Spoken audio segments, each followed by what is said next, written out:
right, Successful Indie Author, 5-Minute Focus, episode 109, The Power of Thought.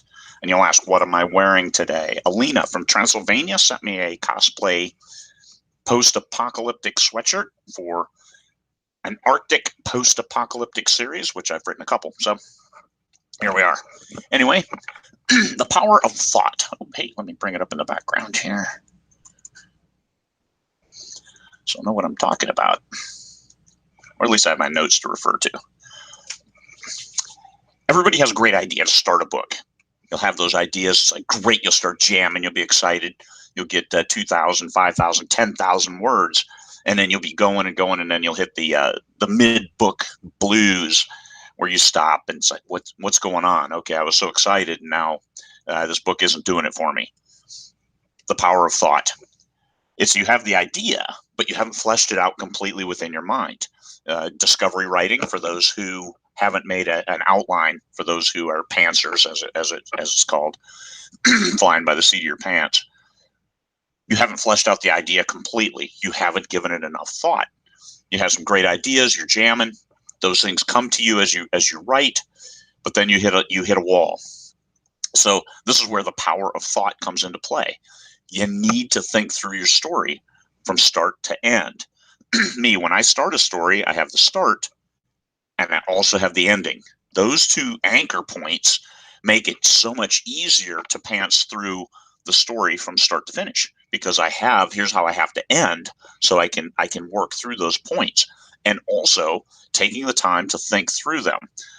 Before I go to sleep at night, I think about the characters. So I fall asleep thinking of, here's the situation, here's the scene, and I look at scenes as pearls on a necklace. You have the scenes, and then you need to tie them together. Simple as that. When I'm rereading my book for my first edit, I'll notice where I have scenes, but I don't have those transitions. That's the knot between the pearls. So I need to put in transitions. That's the biggest item I find when I self-edit. And usually I add 500 to 1,000 words on a 60, 70,000 word book with just adding transitions in between scenes. Because I've got the scenes, think through it. Taking my dog for a walk, which my dog passed away a little over a year ago, and I haven't gone for walks.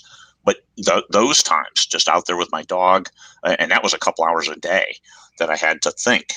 Now I'll stand around the windows, looked out. It's Alaska in the winter. It's beautiful out there, and we have a great view. So just standing there looking out and thinking. You have to take the time to think, because all of your stories come from within your mind. And your mind has to be fresh. It has to work through. It has to develop that believability within those scenes. And some people complain about TV where they have Deus Ex Machina, where things just magically happen and people get out of conditions where they shouldn't have, or out of situations. You can think better than that. Work through reasonable. If they're getting into something, you should already know how they're getting out of it. And this is important. You have to think through those things. So the power of thought.